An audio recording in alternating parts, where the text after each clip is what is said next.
10-point program. Number one, we want freedom. We want the power to control the destiny of our black community. Number two, we want full employment for our people. Number three, we want an end to the robbery by the white man of our black community.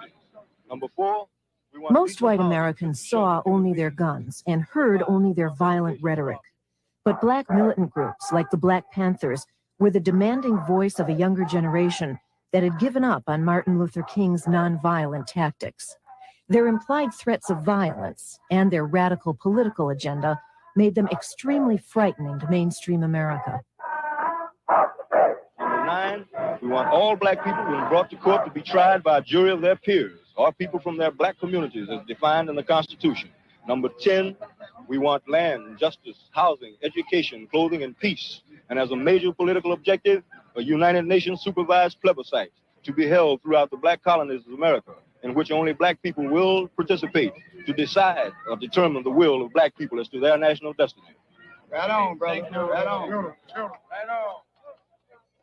Our parents were very negative about the Black Panthers. And so whenever you mentioned it in my house, my mother would go loopy. But once I started to talk with a lot of people and people who were affiliated with the Black Panther Party, I decided that they had a good program and that I really started looking inwardly at myself and who I was and where I was going and what I wanted to do and what I wanted my children to be or how they would grow. And would they grow with this inferiority complex that the white society had pushed on us so long? And I decided that I wanted to go the route of the Black Panther.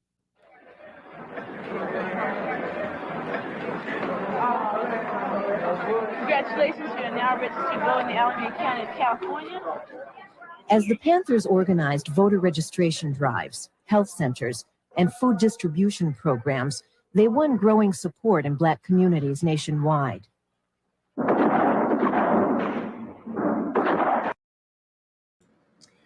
Welcome to a late night edition of Straight Out of Politics. I am your host tonight, or this evening if you're on the West Coast in Hawaii. And tonight for those in the mid part of the country and East Coast and beyond in our international community. Good morning to those. And I decided to do Straight Out of Politics because I want to start working on it a little more to see which direction I want to go with it. But this one tonight, so we did an earlier stream. I just felt like I had a chance to actually now go into more deep about the backlash and didn't even realize the backlash was this. Like even corporate media is covering this backlash, which to me is not necessarily shocking considering what they say in it, and you'll know what I mean when I get to that footage. So what we're going to do is examine how media is sort of covering this, and then talk about how Twitter is off the freaking chain about this backlash. And then, of course, Pramila throwing the worker under the bus, just like she's being taught by her ruling class, Mama Bear. But then I'm going to answer the question of, are these the same progressives that are supposed to take over the Democratic Party? The ones that are backtracking right now? Like, are these those progressives? Because anyway, I'll wait for the commentary. Let me throw up the graphic, though. Let's throw up the graphic. Dear Mama Bear. I was just kidding. Sincerely aspiring Mama Bear. And the reason I put that sincerely aspiring Mama Bear is that I can't remember which news coverage or which, I think it was a corporate news, that she's aspiring to be the next, and not the next, but a speaker of the House in the future. So she can't get out of line. And there's two places when it comes to the ruling class, she can't get out of line. And war is number One, war. Military industrial complex. You can't mess up or mess with that gravy train. And that's what she learned today. So we're going to be covering the backlash of this. And let's first,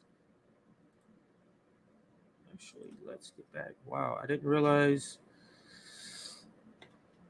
100 people would still be up on the East Coast right now. But let's do a chat check for a couple of people. This is live. This is not a clip. This is live. This is not a watch a clip with CJ. Bernie Sanders doubled down on supporting Nazis in Ukraine. I believe it. Looks like we are live. Yes, Rick, I see you back. It's real. Yes. Damn, CJ back at it again with the stream. Yes. Like I said, we covered part of this story earlier, but not in details of the backlash. So this is like a part 2 of that, going into the backlash of this story. We just analyzed the ridiculousness of putting out this letter, and then which was already sort of weak, very weak, and then having to backtrack on that because of some sort of pressure from, obviously this was inside pressure. I mean, you saw it on the outside, but there's outside pressure they never listen to all the time. Forced to vote and many other things. They don't listen to us. So there's something else. And like I said, you don't mess with the ruling class money train, which is the military industrial complex. That is just something you're not going to mess with. But this is the angle we're going to start with. Let me get to my, let's start with a video first. So we're going to start with a video, and then we'll get to, because you should see some of the reaction on Twitter. I don't know. Maybe it's not surprising to you, but it's pretty surprising to me to see this sort of reaction that I'm seeing on Twitter. Let me get the link. Hang on 1 second. Let me get, where is it? The link to this first video. And what I think I want to do is go with the Humanist Reports video. I want to do Reformist Independent Media. I was curious to see their reaction to this, if any of them, if they were even going to cover it. And Humanist Report and Majority Report actually did cover it. So we're going to cover that. And then we're going to do a clip from John King from CNN and how they cover it. I mean, it's predictable, but there is some stuff in there that's even surprising to me. But this video we're covering with the Humanist Report. Hang on a second here. Hang on 1 second. Now I have the link. So let me put it in.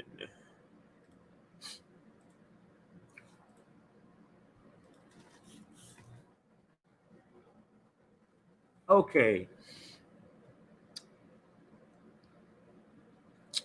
So the title of it is Pramila Jayapal throws staffer under the bus following backlash to Congressional Progressive Caucus letter. So let's see what they're saying over at the Humanist Report. I'm going to rewind it. Of course, I watched it already, so it's not in the beginning. So let's listen to the Humanist Report on this subject. The backlash. So as a progressive myself, ideologically, I align the most with the Congressional Progressive Caucus in Congress. However, they are functionally politically irrelevant because I think of the leadership currently. And we're to the point where they've now embarrassed themselves, I think, for the 3rd or 4th time this year. And if we don't see a leadership change in this caucus, then I just don't know how anyone going forward.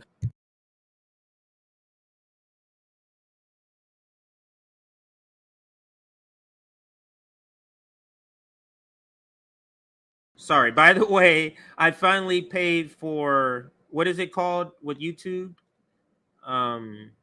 Premium. Is it called premium? So no commercials. So there you go. For those that have been talking about that, finally got no commercials. So here, back to the Humanist Report.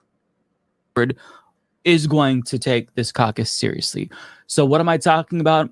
Well, as Politico explains, House progressives on Tuesday retracted a letter calling on President Joe Biden to engage in direct diplomacy with Russia less than 24 hours after it sparked intense backlash from other Democrats. The about-face comes as Democratic lawmakers vent their fury that the letter backing talks with Russian President Vladimir Putin, originally drafted and signed in June, wasn't recirculated before its public release on Monday. That release made it appear that the 30 House Democrats who signed on, all lawmakers in the roughly 100-member Congressional Progressive Caucus, were urging the Biden administration to push for diplomacy immediately, despite Russia's engagement in war crimes and indications of a military escalation against Ukraine. Jayapal said she accepts responsibility for the embarrassing flub, adding that the timing of the letter caused a distraction and was conflated with House Minority Leader Kevin McCarthy's recent suggestion that Republicans might pull back on Ukraine funding if they win control of the House. The letter to Biden was released without the knowledge of many Democratic lawmakers who put their name on it, several people told Politico, speaking candidly on the condition. I wonder what was those conversations that she got. So when this dropped, like Nancy from wherever she's at, because I hear Nancy's not even in the States, but Nancy from where she at calls her, Joe's staff call her. She's getting all these calls. Like, what is the threat? You believe it's like what do they say to Pramila to go get her to have this about face? Let's see. Roger is still talking. I haven't heard Sabby yet. Oh, I'm sorry. I put up the wrong comment. I meant to click this one. Ty Pre CJ makes a playlist because you can use your phone. Close now. Thank you for suggesting that to somebody in there. You guys are awesome, but let's check out this one. Another one. I thought y'all were muting because Mike Humanist Report guy is so annoying. No, I just end up turning off my air conditioning because I muted so the buzzing during the video, but I turned it off so I don't need to keep muting my mic. So, but let's get back to the video and the backlash that Pramila Jayapal and the Progressive Caucus. I was just asking, like, what thing can be said? Your election is not here. I mean, there's no election around the corner. I think she was just reelected, right? So what is being said to threaten you? That's the question. It has to be something threatening in the future that would affect or really hit home for somebody who would be a careerist at this. And of course, Pramila Jayapal is a careerist at this. So let's continue to hear what Mike at Humanist Report says. Condition of anonymity. So there's so many aspects about this story that I find genuinely embarrassing. To issue the letter and then retract it 24 hours later in and of itself is deeply, deeply embarrassing. And it looks like this caucus doesn't know what it's doing. Second of all, the Congressional Progressive Caucus is essentially apologizing for daring to call for diplomacy. Wait. Now, this is the same Progressive Caucus that endorsed Chantel Brown instead of Nene Turner. This is the same Progressive Caucus. This is the same Progressive Caucus that has Chantel Brown a member of that Progressive Caucus. So are we surprised by this? For me, it's not surprising that they did this. It's surprising that it's out in the open for everybody to see, and kind of like what Nick was saying earlier, kind of like we just sit back and go, This is what we told y'all. But this is absolutely killing the progressive strategy. The whole Justice Democrat strategy. Look at the people who have been elected through that strategy and what they're doing. It is killing the concept of that strategy. This is clown shit. And let's continue with Humanist Report. Wait, isn't diplomacy a good thing? I mean, I get that they don't want to make it seem as if they're calling for appeasement with Russia, but diplomacy is a different thing than appeasement. And because this was supposed to be released in June doesn't necessarily change the necessity of diplomacy. We had evidence back then, ample evidence, that Russia was committing war crimes in Ukraine. So it seems as if they initially stood by their conviction to support diplomacy, but because of the political backlash, they're cowering in fear, which is just so bizarre to me. Diplomacy, again, I can't believe that I have to say this, is a good thing. I did a video talking about how I found it positive that the French president, Emmanuel Macron, was speaking to Vladimir Putin. He was giving us updates and insight about what's happening with the Kremlin. I think that that was a good thing. Even if diplomacy doesn't work, even if diplomatic talks fail, you can still gain some insight into his thinking, Vladimir Putin's thinking, that is. That doesn't mean, again, that you appease him and you give him what he wants, but just trying to engage. Let's talk about this comment. The fraud squad, and what's up, Donna? The fraud squad is crashing. Just think about some of the things that have happened lately. The protesting of AOC, the protesting of Ayanna Pressley, the protesting of Ayanna Pressley and Elizabeth Warren today, the failure of Force the Vote, the GQ magazine cover, the votes for NATO, the Iron Dome present vote, and so on and so on. Are we finally seeing the crashing, the disintegrating of the not disintegrating? Yeah, I guess you can say that, of the squad. The concept of these people are here working as leftist representatives. Is that a fair, accurate description? Would anybody say? Signing the CARES Act. Just giving another example. They have no credibility because of their non-action. And I agree with that.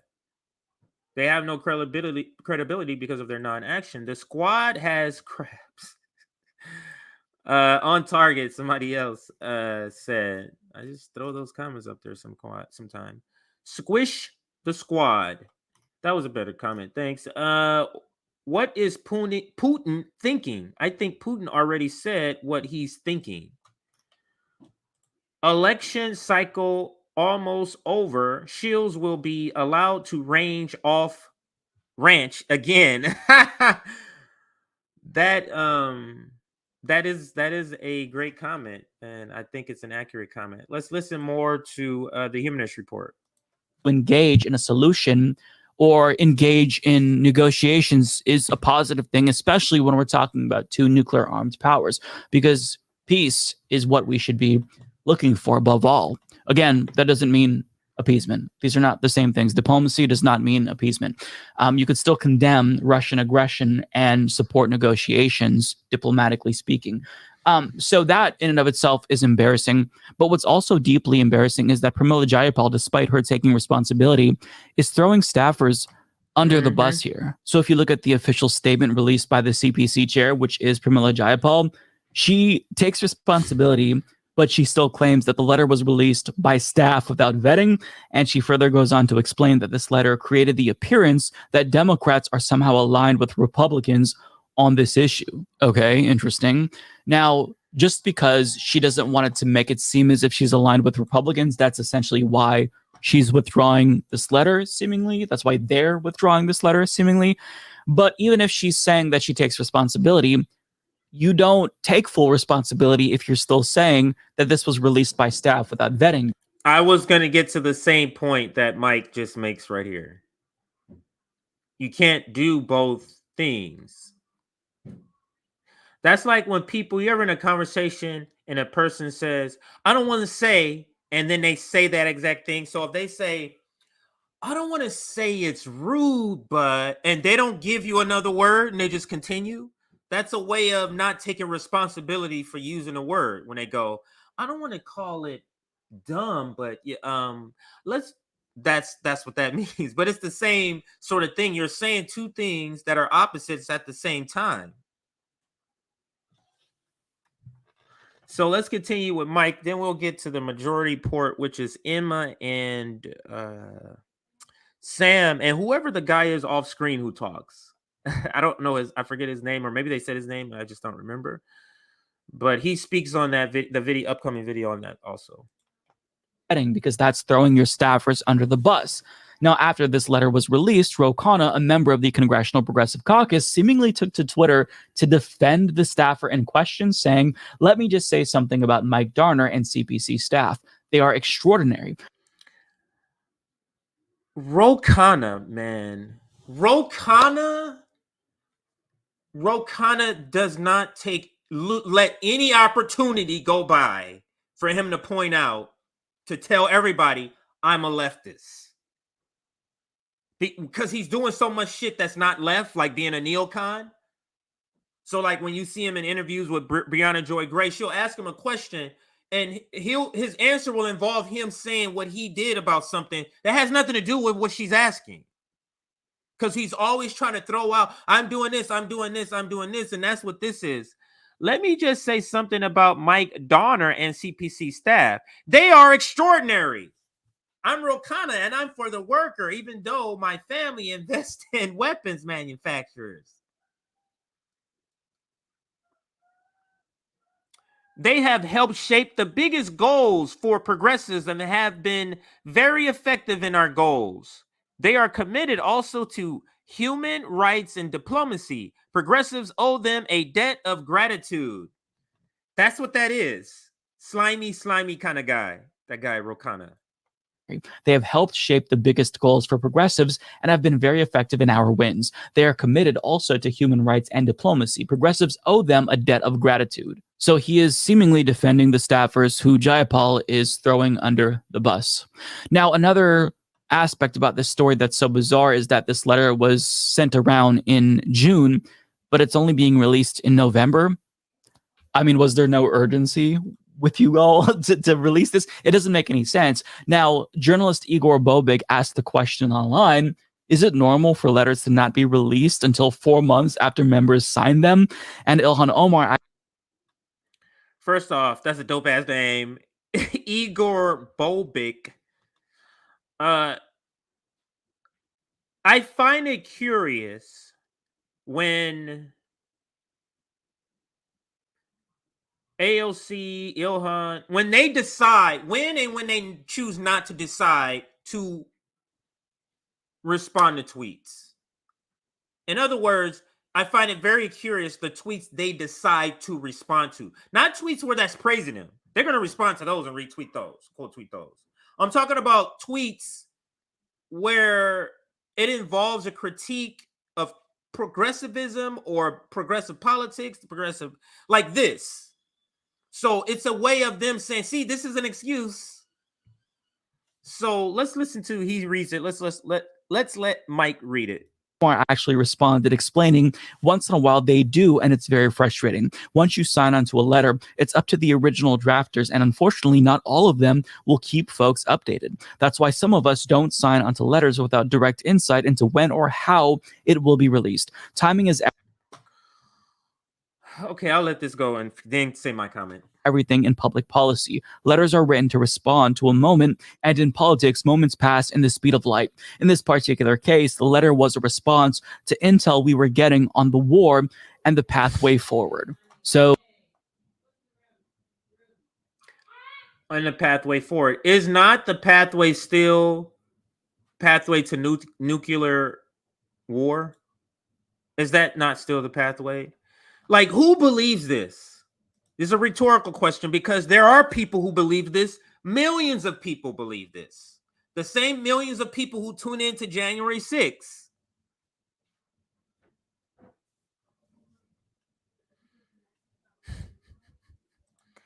Because let's take what's in the letter.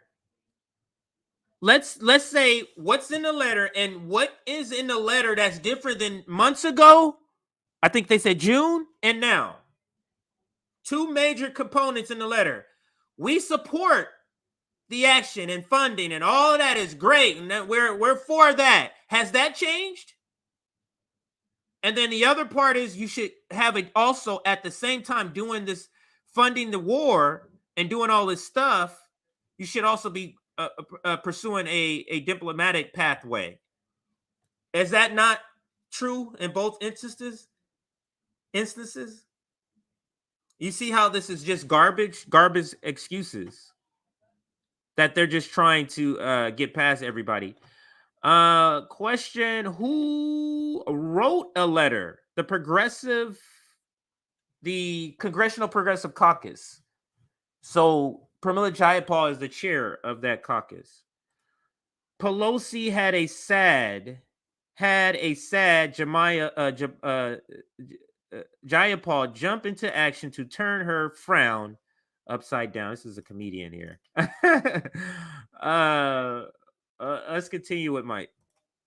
So, yeah, needless to say, not a good look for the Congressional Progressive Caucus. And as I alluded to earlier in this video, this is not the first time that CPC leadership has fucked up, quite frankly. So last year with Build Back Better, I mean, corporate Democrats, they ran roughshod over the CPC. I mean, they were essentially politically irrelevant when it came to negotiations regarding Build Back Better. And they all, for a little bit of time, stood strong, saying, we're not going to vote for bipartisan infrastructure until we get a vote on Build Back Better. They ended up buckling, and then they got fucked over. And what we got ultimately was the Inflation Reduction Act, which was much, much smaller than the original Build Back Better bill that they were all fighting for. So that was a failure of leadership. On top of that, CPC lets anyone into the Congressional Progressive Caucus, even if they're not even progressive, even if this is the point that I was making earlier. They take money from apartheid-supporting super PACs and large multinational corporations. For example, they endorsed Shontel Brown over Nina Turner, an actual progressive, despite Shontel Brown taking money from large multinational corporations. First of all, why was she in the caucus in the first place? Second of all, why would you endorse her over the true progressive here? Listen, I'll say this about Pramila Jayapal. She is somebody who I think is a good lawmaker. She's a good legislator. I think that her Medicare for All bill is the gold standard. Bernie Sanders' bill in the Senate is good as well, but hers has a lot more provisions that are better. We've gone over this before. I'm not going to get into all of that right now. So as a lawmaker, I think that she is good. She writes good legislation. But as a leader, not as a lawmaker, as a writer of legislation, because if he considered a lawmaker, you have to actually make law. None of the laws that she writes are actually made.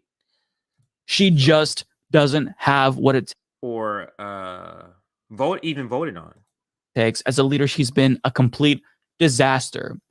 She has guided the Congressional Progressive Caucus into irrelevancy politically, and now they have no say because corporate Democrats know that the progressives will just go along with whatever they want. They'll buckle at some point. All you have to do is exert a minimal amount of pressure, and they'll go along with whatever you want. So there's no reason even to. And this goes back to the question, the second question that's in the title. How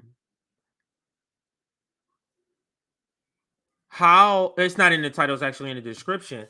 How are these the same Democratic are these the same Democrats, progressive Democrats, is going to take over the Democratic Party? And Mike is asking a question. At the smallest little pushback, they kind of fold, and they're known to do that, especially under the leadership of Pramila Jayapal. Like I said, the Justice Democrat strategy has been a complete failure. And this is the reason why Nina Turner couldn't beat dark money. because the only thing that beat dark money is enthusiasm. But you can't have enthusiasm if the people who you're saying you need to get elected to go join the other squad, the other progressives, are garbage, are complete garbage. So, Justice Strat is, that spells right. So the Justice Democratic strategy is a failure. Yeah, I think that's it. I think I want to move, or I'll let him finish out. It's a minute left. I'll let it finish Taking out. into account what they want, because they're rubes. This is the result of leadership. So Jayapal must absolutely step down, and we need somebody who should replace her. I think that person should be Ilhan Omar. And what they need to do immediately after Ilhan Omar takes power, clean house. Don't allow people like Chantel Brown and other corrupt corporate Democrats into the progressive congressional caucus, because that waters down the progressivism there. It should be limited to people who do not take corporate money. It should. Ilhan Omar, this is the reason why people of her in her own community boo her and hate her guts, because she's seen as a person who doesn't deliver on any of the promises she told them to get her elected.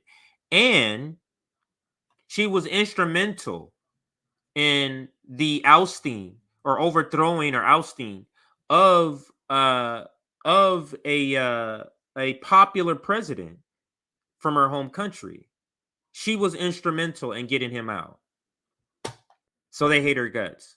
So I'm not sure I'm not sure Ilhan Omar would be the right replacement. Yeah, I'm not sure about that. It should be limited to people who have progressive stances on foreign policy, on apartheid, on Ukraine.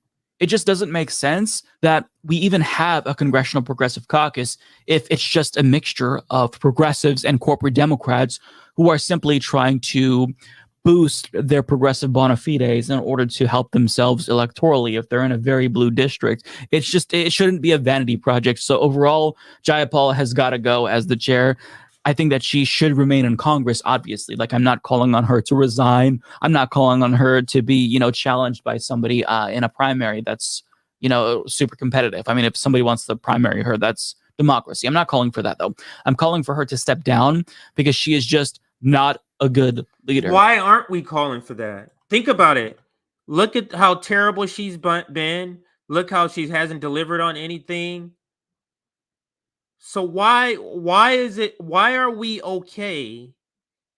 Why have we conditioned ourselves to be okay to have and elect and put our all into these politicians' money? And if you campaign or canvass for them or make phone to do all of that, and then when they don't even have a backbone, we just go, oh, let's just keep doing what? Like, I don't even know. Like, keep voting them in to do nothing. Like, are we gonna re-elect her to do what?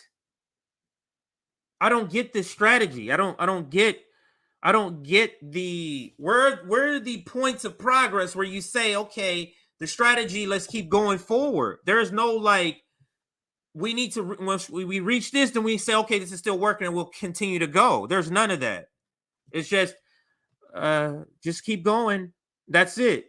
It's just it's no strategy. Let's go to the next video. Actually, let's go to Twitter. Actually, let's show some, and then we'll bring up the Majority Report video, which is a little more funny. So yeah, but let's go to the backlash here. Wow. I like I said, I just pulled this up and look right here. The first comment from Brianna Joy Gray is talking about it. So let's go back. Let's check out. I type in Pramila backlash, and let's just now. I haven't looked through these, so let's just read some of them. So the Congressional Progressive Caucus has withdrawn its letter to Biden on U.S. policy towards the Russia invasion of Ukraine that caused political backlash. full statement. So this is just a full statement. I mean, I can read. I'm sure you've heard it. I'll read a little bit of it. I'm not going to read all of it. Washington, Representative Pramila Jayapal, chair of the Congressional Progressive Caucus, issued the following statement. Let me see if I can make it bigger for any of you. The letter was drafted several months. Now, Mike, I believe, read parts of it or all of it, but I'm going to read it again. Several months ago, but unfortunately was released by staff without vetting. Was released with staff without vetting. What does that mean? Could that mean this was prepared and it was a finished product, and the person thought that, hey, you said this letter was ready to go, so I just released it today? And she's saying without vetting, like it wasn't double checked to say, hey, this isn't the right time or nothing like that. Like it wasn't vet to release at this particular moment. That's how I would take that. More comments. Chaos. As Progressive Pramila Jayapal withdraws letter from colleagues, including AOC, urging Biden to start direct negotiations with Putin, and blames, and they put staff in bold for sending it out after backlash from Democrats. Ron says the Democrats want war, not peace. And he's Ron Milner. I believe that's how you say it. Let's go to the next comment. So this is an article here from the Daily Beast, already written after fierce backlash from Democrats. Rep. Pramila Jayapal said the letter had been drafted months ago and was released by staff without vetting. Now, if that was true, why didn't she retract the letter literally minutes after it was released? Why didn't she go, hey, man, you wasn't supposed to release that. Ho. Why wasn't this comment, or why wasn't this retraction until after the backlash? Do we believe her? Let's continue. But you can find this article on the Daily Beast, and the title, How Progressive Leader Blames Staff as She Withdraws Controversial, and I'm assuming, letter.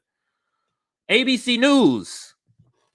The letter was drafted several months ago, but unfortunately was released by staff without vetting, Progressive Caucus Chair Pramila Jayapal said in a statement. And then ABC News headline, after backlash, House Progressive retract letter to Biden on Ukraine. And more ABC News, and it's the same article, ABC News again. And then that's the video we just watched. You see the Humanist Report posting it there. Let's continue. Here's this one's from the Daily Mail. Democrats battle over letter urging Putin negotiations. This one this week, which is a TV show on ABC, so it's essentially ABC News, just posting the same article from ABC News. This one from the Wall Street Journal.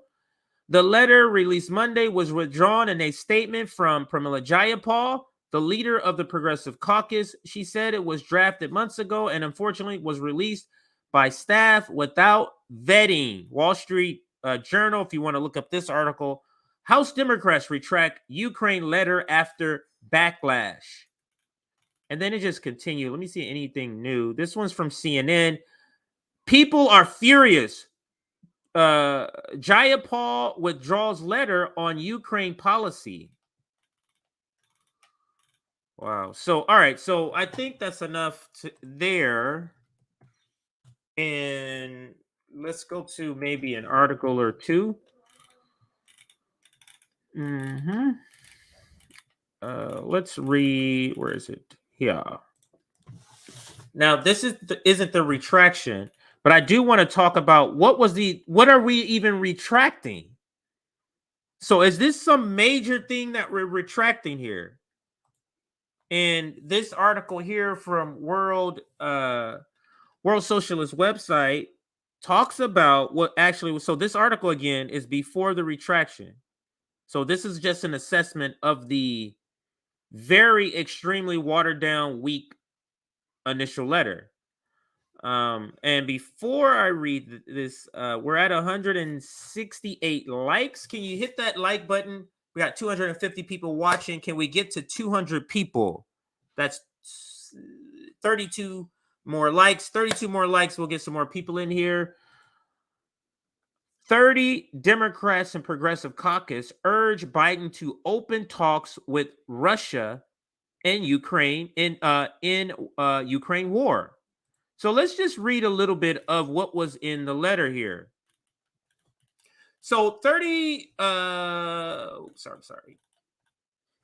Democratic members of the House of Representatives sent a letter to the White House Monday urging President Biden to begin negotiations with Russia aimed at bringing the U.S.-NATO war in Ukraine to an end.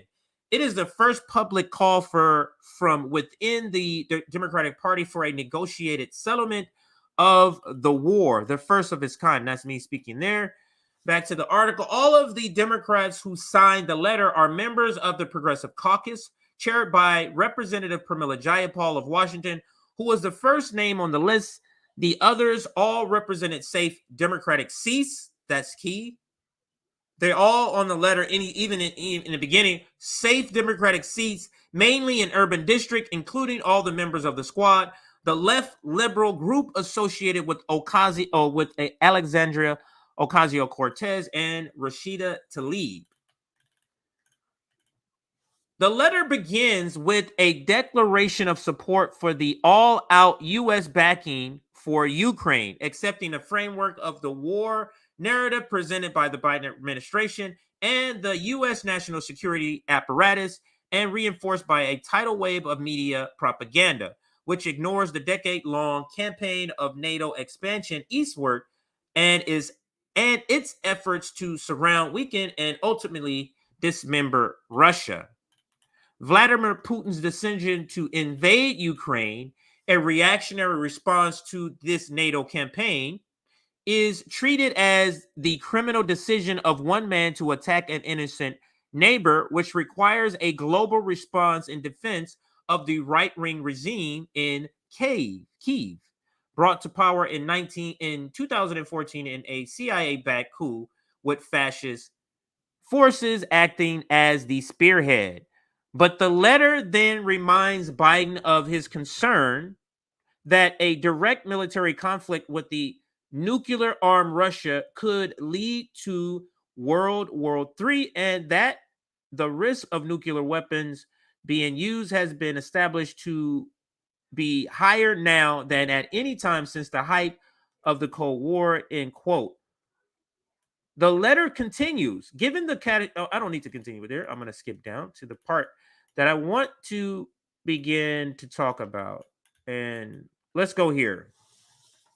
From the starting point, the 30 Democrats draw the conclusion that a prolonged, years-long conflict should be avoided, making a negotiated settlement necessary. They argue if there is a way to end the war while preserving a free and independent Ukraine, it is America's responsibility to pursue every diplomatic avenue to support such a solution that is acceptable to the people of Ukraine.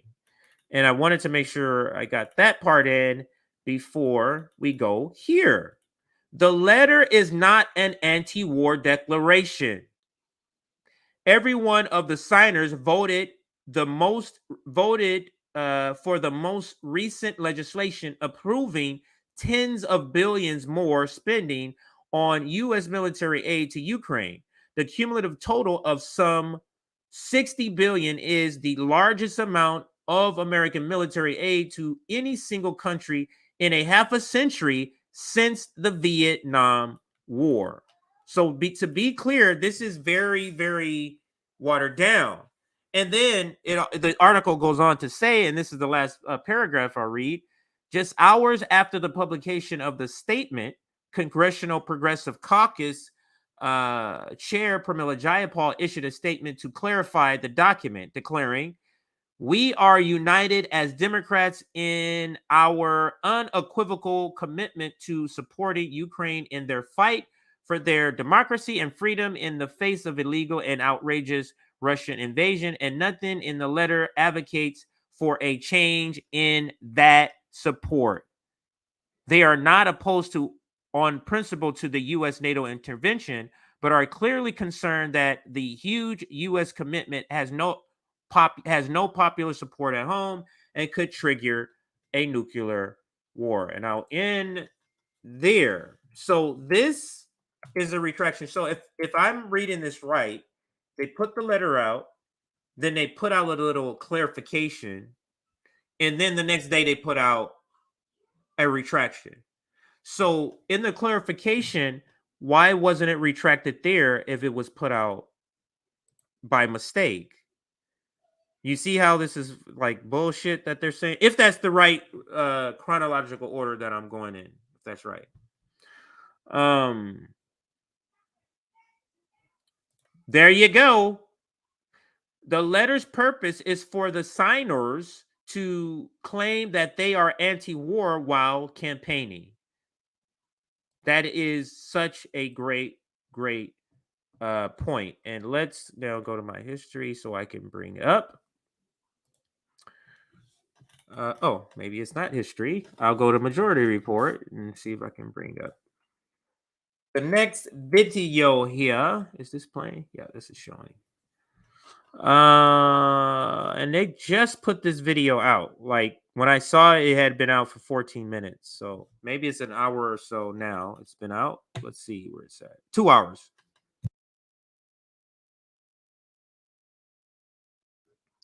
Wow, they have a Bernie Sanders video. We may have to just briefly watch that before we end the stream today.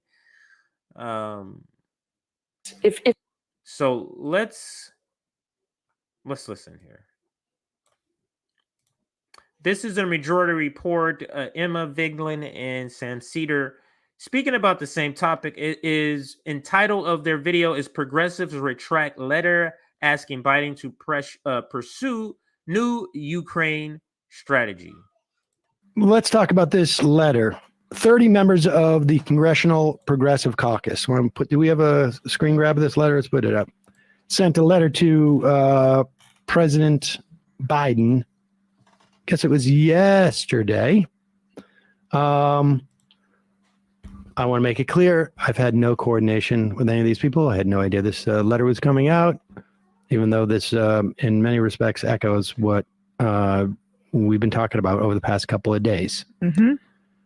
We write with appreciation for your commitment to Ukraine's legitimate struggle against Russia's war of aggression. I don't think anyone in the sound of my voice would disagree that Ukraine has a legitimate struggle against Russia and that it is Russia's war of aggression. Yes. They go on to say your support for the self-defense of an independent, sovereign, and democratic state has been supported by Congress, et cetera, et cetera.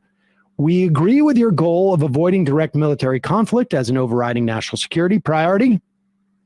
So in other words, not going to have explicitly U.S. troops fighting Russia. We also believe it's in the interest of Ukraine, the United States, and the world to avoid a prolonged conflict. For this reason, we urge you to pair the military and economic support that the United States has provided to Ukraine with a proactive diplomatic push, redoubling efforts to seek a realistic framework for a ceasefire. This is consistent with your recognition that, quote, there's going to have to be a negotiated settlement here. That's what Joe Biden said. And you're concerned that Putin doesn't have a way out right now. And I'm trying to figure out what we do about that. They go on to say, we are under no illusions regarding the difficulties involved in engaging Russia, given its outrageous and illegal invasion of Ukraine and its decision to make additional illegal annexations of Ukrainian territory. However, if there is a way to end the war while preserving free and independent Ukraine, it is America's responsibility to pursue every diplomatic avenue to support such a solution that is acceptable to the people of Ukraine. In other words, they acknowledge that the Ukrainians have to sign off on this. Such a framework would presumably include, but not necessarily, I guess. So he continues to read a little more. I'm just gonna move it to after the reading. So right here. Achieving a peaceful settlement. Now, they do not ask, although they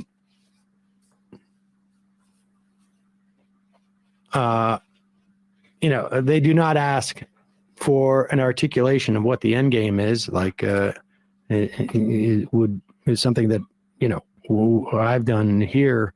But here's Ro Khanna, one of the letter signers, speaking to The Intercept. I voted for every defense package to Ukraine and stand firmly for Ukraine's sovereignty. It should not be controversial to say we need to explore every diplomatic avenue to seek a just peace and to end the war, including engagement of our allies to help with that. I mean, I don't understand how people can have a problem with this. Well, they did. Well, I mean, yeah. the backlash was immense. I mean, I don't know. Well, it's not controversial when Admiral Mullen says it, but when the left says it, it is. And I think that's pretty concerning. We got this clip of Mullen here. I just put it in the bottom of samples there. But this is like basically all I wanted to hear This from was the show's the Biden position. administration. Yes. Like it's not, and we'll play what Mullen said on October 10th with Martha Raddatz here. So how do you see him saving face if he doesn't come to the table, if Ukraine can't figure anything out, and you've heard Zelensky as well? Yeah. How does he possibly save face, especially after what you said about the bridge? Well, it's very difficult to see it. We've been talking about since before this crisis started an off-ramp for him. I suspect it's in the east, if you will, with those 4 provinces or some combination of them with respect to how it all ends. And that really is up to, I think, Tony Blinken and other diplomats to figure out a way to get both Zelensky and Putin to the table. And is typical in any war, it's got to end. And usually there are negotiations associated with that. The sooner, the better, as far as I'm concerned. And we talk about these tactical nuclear weapons. Where would he use those? What kind of damage can they do? Well, depending on the size of them, he's got some very small ones, which theoretically, while devastating, would localize the damage. The winds all blow back onto Russia, so he would have to, in a way, contaminate his own country. He could pick a symbolic. Yeah. So, I mean, and look, now, about an hour ago, the Progressive Caucus withdrew the letter because of the blowback on this. And Jayapal's reasoning for it, she blames her staff essentially in this. Is that right? I sent this tweet in the chat. I mean, did this just come out too? The Jeff Stein thing. This is the full statement. Okay. The middle pair. Yeah, I agree. Her glasses do look better. Thought that was an interesting question. Her glasses do look better between the two. Paragraph there is the relevant one. Okay, gotcha. The letter was drafted several months ago, but unfortunately was released by staff without vetting. As chair of the caucus, I accept responsibility for this. Oh my God, Jayapal. How does that happen? What? I mean, give me a break here. You had 30 people sign on to this. That is a completely chicken shit thing to say, frankly. And wow, so Emma's like, nah, this is some bullshit. Emma's like, this is some bullshit here. So let's see if Emma continue down this critique. And like nothing that they said in this letter was in any way controversial. They reiterated that Russia's invasion was unjust. They reiterated support for Ukrainian sovereignty. They just essentially said that there should be some sort of push for a diplomatic solution in the context of our relationship with this war. That has been this show's position.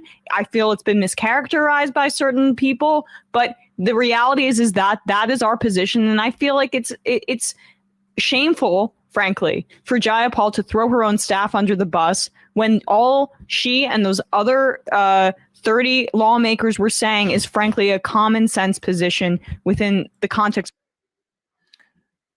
I don't agree with what she's saying about the assessment of the letter. I think the letter was very weak. I don't think it's common sense. I think it should be a lot more forceful, like it needs to stop funding and that type of thing. But I am agreeing with at least the tone that Emma has and the language she's using to say this is bullshit, this is chicken shit, this type of language. So I do agree with this. Is this the first time I've seen Emma? And I'm not saying it's the first time she's done it. This is the first time I've seen a video where she's doing this. That is our position, and I feel like it's shameful, frankly, for Jayapal to throw her own staff under the bus when all she and this part pointing out that it's shameful that she threw her worker under the bus and using a word worker. I'll say I'm liking what Emma is saying in this context right here. I am. Those other besides the way she's describing this being some sort of even-handed, fair strategy to fund and do diplomacy. I'm saying stop the funding. So except for that, her tone about what Pramila's doing and how she threw her worker on their bus, right on. 30 lawmakers were saying is frankly a common sense position within the context of our relationship with this war. And I will just say here too, when people say that it's Ukraine's decision only to make in these talks, like, yes, this is their sovereign country, but we do have a say in terms of our aid and what conditions we place on it. We don't have a say in what Ukraine can make in terms of their sovereign This isn't even talking about conditions. No, this is just simply saying, we urge you to make an effort to promote diplomacy. That doesn't mean that we're going to be that the United States is in a position to offer any concessions from either side, for that matter. Certainly, there were reports in April that NATO was discouraging any type of diplomacy. Yep. And this is not even conditions. Frankly, this is just saying we urge you to pursue diplomacy too. Now, people can argue dumb timing on this. Obviously, it was politically because that's why they're backing off it all now because of the amount of blowback. But let me put it this way. If folks don't think that that you can't even have a push for diplomacy while simultaneously funding the war. And it doesn't matter. I know Putin's response was like, I'm not doing this or whatever. It doesn't matter. This is about the behavior of the United States, the parameters we set up for ourselves when we engage in war or in the active funding of a war. It doesn't matter whether we think it is a just war or an unjust war.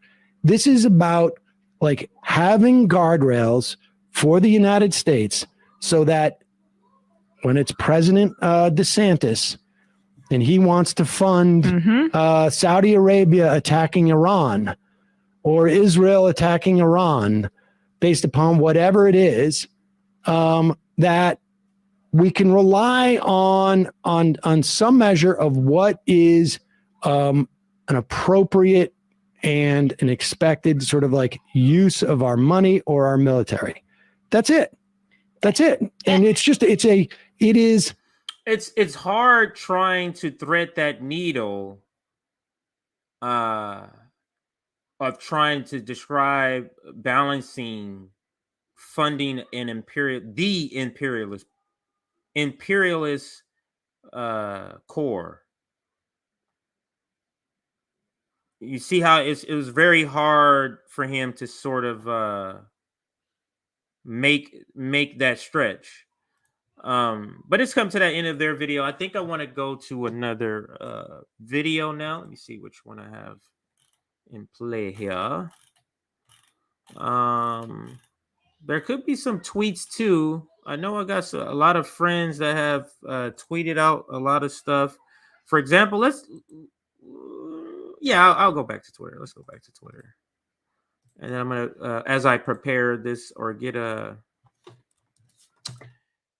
get this ready. The final video I'm going to show you the John King video, and that's actually that the corporate media video might be the best video because it says some of the most ridiculous stuff. It's basically pointing out that the progressives were ridiculous for even doing this in the first place.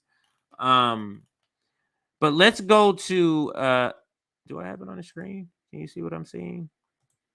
Yeah. All right. So I'll make this a little larger because I want to go to Nick's tweet here. So I'm on Nick's page.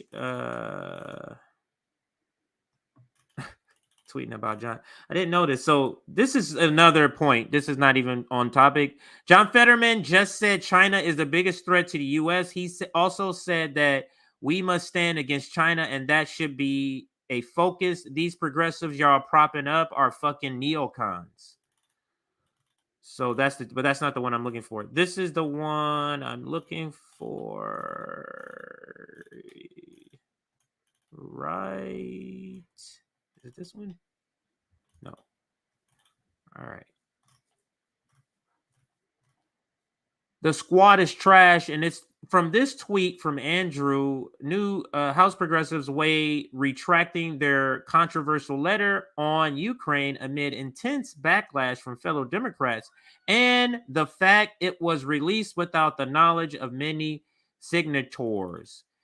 Aren't you giving the green light once you sign it? Isn't that giving them green light? Now this is the tweet I was looking for. Okay, here, yeah, this is the tweet I was looking for to read before we do the corporate clip. This is fellow RBN member Nick. So after the squad called out to their face regarding funding Nazis and escalating World War III, they now signed a letter urging for Biden to look for negotiating a peace deal on Ukraine. Pressure works. That pressure came from true anti-war voices, not the Nazi-supporting Social Democrats.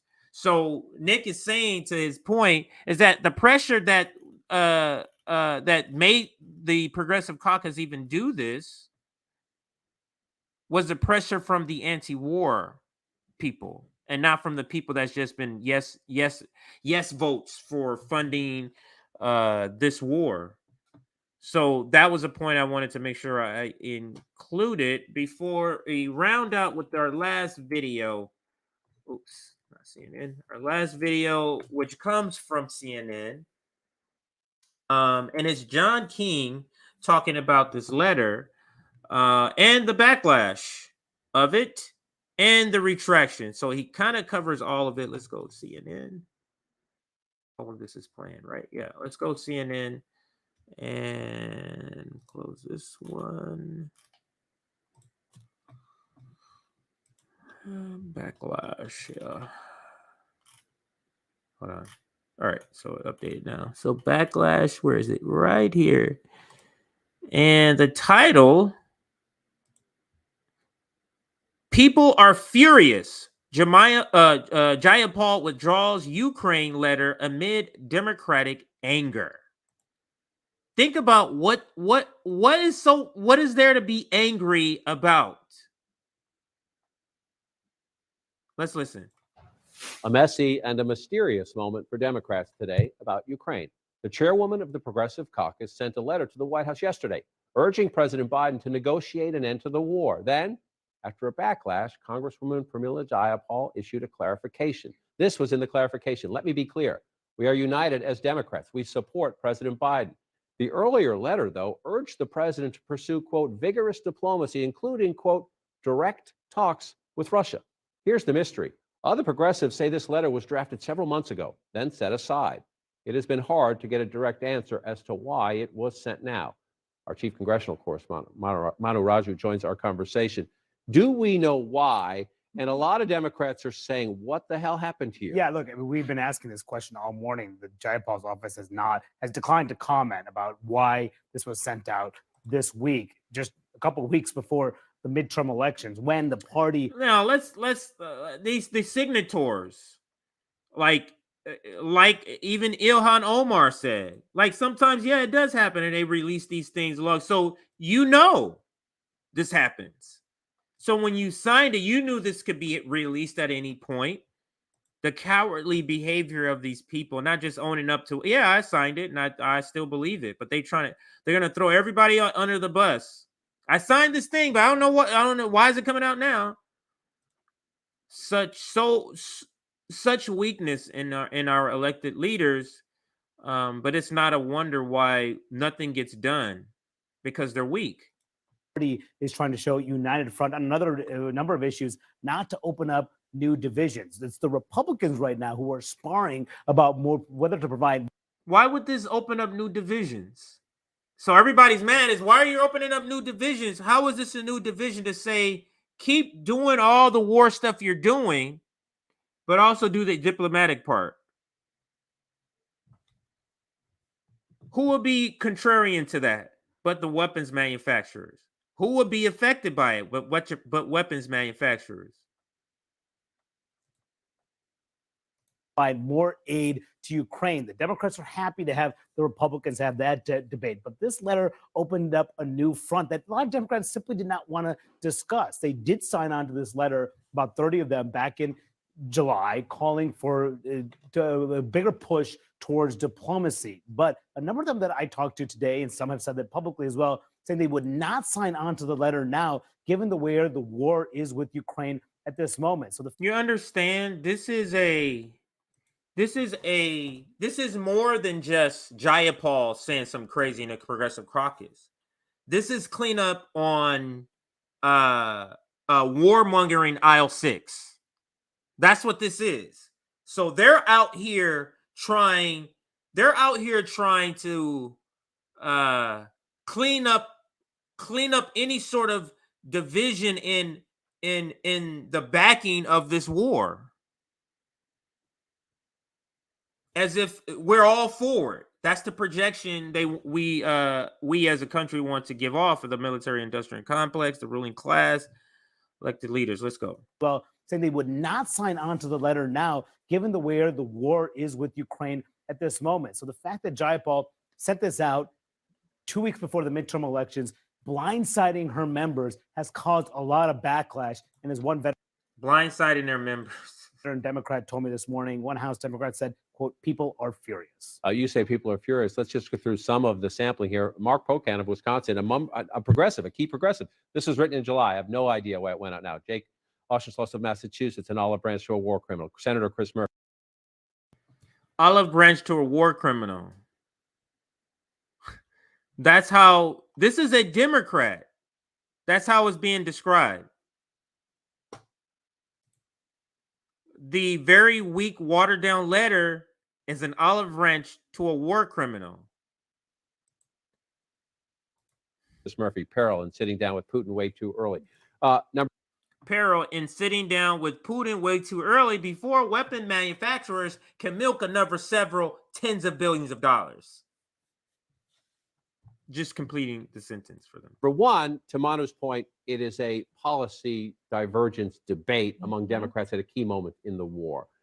Number two, a cynical person might suggest this is the beginning of the post-election competitions for leadership. I think that's right, and that is going to be messy. I think Nancy Pelosi was asked a couple of days ago whether or not she's going to be a speaker, or is she going to be in her leadership role, maybe speaker, maybe some other role. And she no, you gave it away. You know they're about to lose. You was trying to catch yourself, like they still have a chance. Basically refused to answer that question. But yes, the younger members are chomping at the bit. The more progressive members are chomping at the bit for a leadership turnover from the folks who've been in those leadership roles for many, many years. And so this, in some ways, could be an indication of that. It's also an indication possibly of the tough sledding that Biden could have going forward with Ukraine and some of the aid. We obviously have seen what Kevin McCarthy said, saying that you hear what they're talking about? That he's going to have tough sledding to send in more aid. He's trying to get more money to weapons manufacturers, and he's going to have tough sledding. And the way they talk about it in front of us is like These weird comments. This is a weird comment to say it this way. He's going to have tough sledding as if it's a given that they need more money. Doesn't that feel like that? It's a given that we're sending them more money in the future. Forward with Ukraine and some of the aid. We obviously have seen what Kevin McCarthy said, saying that there's not going to be a blank check for Ukraine, particularly if Americans are mired in a recession. And so now you have these Democrats also suggesting some skepticism. And to that point, McCarthy says no blank check because there are fiscal pressures here at home, including inflation. The Democrats, again, they're not taking the Tucker Caucus position that says, give Ukraine to Putin. Right. That's what the Tucker wing of the Republican Party thinks. Who cares? Give it to Putin. But they do echo something McCarthy said in this letter. This conflict has also contributed to elevated gas and food prices at home, fueling inflation and high oil prices for Americans in recent. The Tucker wing of the party. That's how he labels it. Months. The president of the United States position is yes. You see how they try to tie the crazy Tucker to the position of being against the war. The Republicans that are that way, they're that type of Republican. Be true, but it is worth it. This is a global crisis. Right. It's worth it for democracy at this point. How often do you hear? I don't know if you didn't hear what he just said, so I'm gonna replay it because this is the one part I was listening for. Listen to what he says here. I'll back up a little bit here. That may well be true, but it is worth it. Look, this is a reporter. This is news. This is not supposed to be advocacy. To Putin, but they do echo something McCarthy said in this letter. This conflict has also contributed to elevated gas and food prices at home, fueling inflation and high oil prices for Americans in recent months. The president of the United States position is yes, that may well be true, but it is worth it. This is a global crisis. It may be true, but it's worth it. So let's put that statement back up that it was up there. The conflict has also contributed to elevated gas and food prices at home, fueling inflation and high oil prices for Americans in recent months. And he says that's true, but it's worth it. So what they're talking like this, which our money. It's not worth it to me. Is it worth it to you? It's absolutely not worth it to me.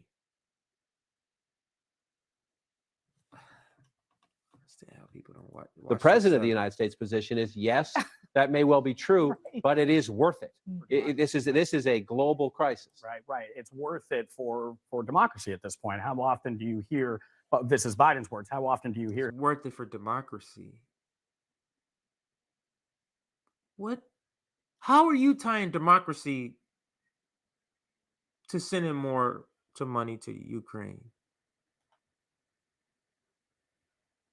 Oh, God, these people. You hear him say this is part of this global battle between democracy and autocracy. Even just last week, you saw the line of attack from the White House from Democrats very much pointing to those comments from Kevin McCarthy as well, saying we're not going to give Ukraine a blank check, citing that as well and criticizing it. The concern is that this letter could then undermine that. I don't understand. I don't know if you guys, if everybody understands what we're witnessing here. The Democratic Party is the war party. The Democratic Party's liberal media like CNN, MSNBC is worried the Republicans will take power and not fund the Ukraine war at the levels they will. The Democratic Party is worried about that.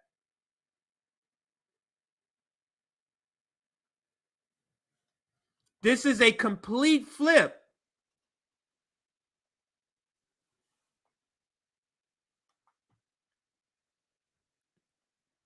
But progressives think this is the party that's the better party. Progressives think this is the party that's the avenue for progressive policies.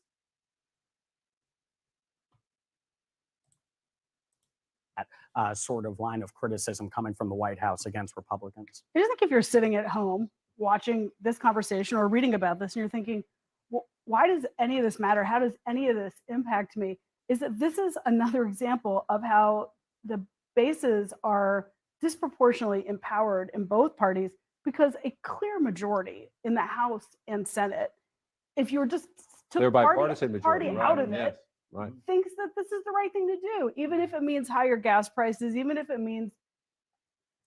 Do we hear what they're saying in front of us? All the millionaires in Congress who aren't going to be affected by these high costs, like they're still going to get everything. They think it's worth it for all of us. And on top of that, then you have inflation. Just think about all the things. We have a nuclear war going on. We have inflation. We have recession, all happening at the same time. Right after a pandemic or still during a pandemic.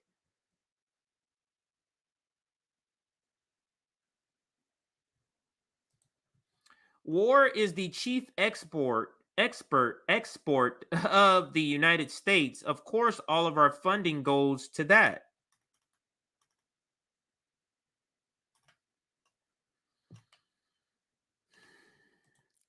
They say people angry, and it's literally just them. That is true. There's what's up, Johnny? Haven't seen you in a while.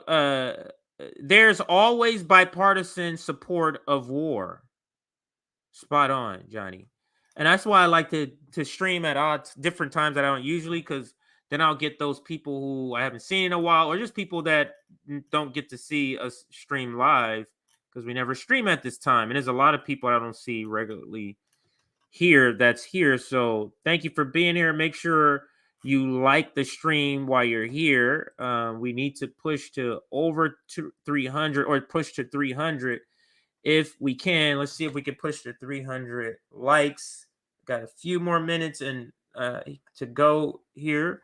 So let's push to where we're at. We're at 265. That's 35 more likes and we can get to 300. So let's push to 35 more likes. We can get to 300. All right, let's continue with the video. I mean, it's amazing to me what they're saying out in the open here. I'll go back to the young lady here and have her speak. And then we'll end this video. There's a minute and 45 seconds. Criticism coming from the White House against Republicans. I just think if you're sitting at home watching this conversation or reading about this and you're thinking, well, why does any of this matter? How does any of this impact me? Is that this is another example of how the bases are disproportionately empowered in both parties because a clear majority in the House and Senate, if you're just took They're bipartisan party majority, out right? of Yes, it, right. thinks that this is the right thing to do, even if it means higher gas prices, even if it means some economic pain, even if it swings majority control, because it's the US versus Russia all over again. It's NATO and the post-World War II coalition versus autocracy, right? But everybody's so afraid of their shadow and of their bases that they can't figure out, like, can they just do this in the lame duck session? Yeah, Because if they could, there'd be a plan already. And that's what makes it so interesting in the sense that we should encourage policy debates. We should encourage everybody to speak up, especially people who are elected to power to speak up. The question here is, why now? Yeah, that is the big question here. And we should encourage you to speak up at the right time. You see, civility, it's all in order to it, to you not getting what you want to get done. Get in line get in line over there for the line over there for the stuff that I'm not going to address. I mean, if you were to do it by people saying it's not the right time, when is the right time? Afterwards? Before? Middle? During impeachment? Like when? And the pressure on the leadership, to your point, is whether or not to deal with this when they get back right after the election, before potentially a Republican takeover in January, which would make getting more aid difficult. And whether I don't know if you guys see how this has been about the backlash about diplomacy, and it got to a question about funding Ukraine. This is a news station talking about funding the war. as a priority, and they're afraid that Republicans are not going to fund it. This is insane. And Democrats wonder why they're going to lose. Do they really wonder why they're going to lose? Do they? Maybe not. I think that's gonna do it. It's 8 o'clock over where I'm at. It's 11 o'clock on the East Coast. It's 8 o'clock is dinner, late dinner tonight. So I got to get to the dinner table with the fam bam. So I'm going to leave you there. That's actually all of the presentation for tonight. I'm gonna leave you there. I'm gonna toss up a few comments. But this is the closeout video. Of course, it's George, and I'll let the video pop up first. Yes, it's that George that we're gonna be